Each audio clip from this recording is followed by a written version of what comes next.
I never thought I'd see Marcus Chen again. 20 years had passed since high school, and I'd built an entirely different life, far away from those painful memories. But there he was, standing in the coffee shop where I'd just finished a business meeting, looking at me with an expression I couldn't quite read. The same Marcus who had made my junior year a living nightmare. The same Marcus who had humiliated me in front of the entire cafeteria. And now, somehow, he was walking toward me with what looked like nervous recognition in his eyes. He stopped a few feet away, his hands shoved deep in his pockets. For a moment, neither of us spoke. I could feel my heart pounding, my mind racing through 1,000 possible scenarios. Was this going to be another confrontation? Would he pretend not to know me? But what he said next completely blindsided me. I know this is incredibly random, and you have every right to tell me to get lost, but would you want to grab dinner sometime? The audacity of it nearly knocked me off my feet. This man, who had spent months tormenting me, who had convinced half our class that I was somehow less than human, was asking me out. My immediate instinct was to laugh in his face, to say something cutting and walk away. But something in his demeanor stopped me. There was a vulnerability there I'd never seen before, a genuine nervousness that seemed completely foreign to the cocky teenager I remembered. I should have said no. Every rational part of my brain was screaming at me to reject him, to protect myself from someone who had caused me so much pain. But curiosity got the better of me. I wanted to understand. I needed to know what could possibly make him think this was appropriate. What had changed in 20 years that made him believe he had any right to ask this of me? So I said yes. Not because I was interested, not because I'd forgiven him, but because I wanted answers. We exchanged numbers, and he suggested a restaurant for the following week. As I walked away, I questioned every decision that had led to that moment. The week leading up to the dinner was torture. I went back and forth 100 times about canceling. My best friend Sarah thought I was insane for even considering it.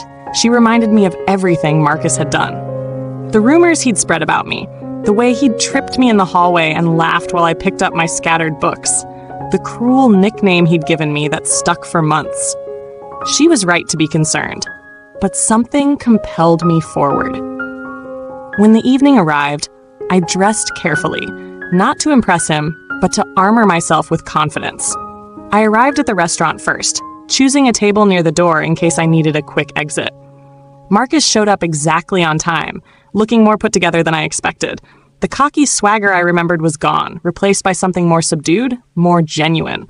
We ordered drinks, and the small talk was excruciating. He asked about my career, my life, where I'd been all these years. I answered tersely, waiting for the real conversation to begin. Finally, I couldn't take it anymore. "Why did you ask me here, Marcus?" "Really?"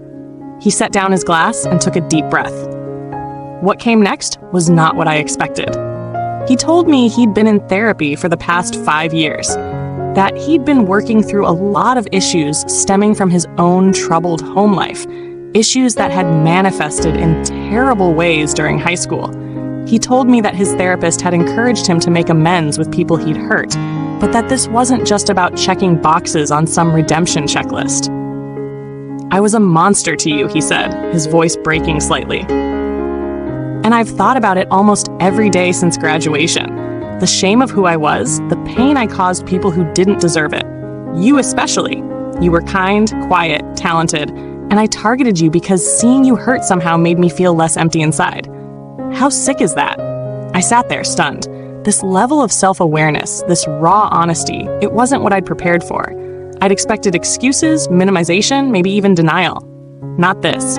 He continued, explaining how he'd tracked me down through mutual acquaintances on social media, how he'd been trying to work up the courage to reach out for a month, how seeing me in that coffee shop felt like fate giving him an opportunity he didn't deserve but desperately needed. "But why ask me on a date?" I pressed. "Why not just apologize and leave it at that?" He smiled sadly. "Because I'm selfish, I guess. When I saw you all these years later, I didn't just see the person I'd hurt. I saw someone who'd become successful, confident, beautiful, someone who'd overcome everything I'd tried to make them believe about themselves. And I wanted to know that person, the real you, Not the scared kid I'd bullied, but the adult you'd become despite me. The honesty was disarming. We talked for 3 hours that night. He told me about his struggles with anger, with his controlling father, with feeling powerless in his own home and taking it out on others at school. None of it excused what he'd done, and he was clear about that. But it provided context I'd never had before. I told him about my journey too, about the years of therapy I'd needed to overcome the damage from high school, about the social anxiety that had plagued me through college, about how I'd eventually channeled all that pain into becoming a youth counselor, helping kids who were going through similar experiences. How, in some twisted way, his cruelty had shaped the person I'd become. As the evening wound down, Marcus made something clear. He wasn't asking for forgiveness. He wasn't expecting a relationship or even friendship. He just wanted me to know that he saw what he'd done, that he owned it completely, and that he was genuinely sorry. When we stood to leave, I surprised myself by agreeing to see him again. Not as a date, but as two adults trying to make sense of their shared past. Over the following months, we met occasionally for coffee. He never pushed for more. He answered every question I had about those painful years. He listened when I needed to express anger or hurt that I'd been carrying for decades.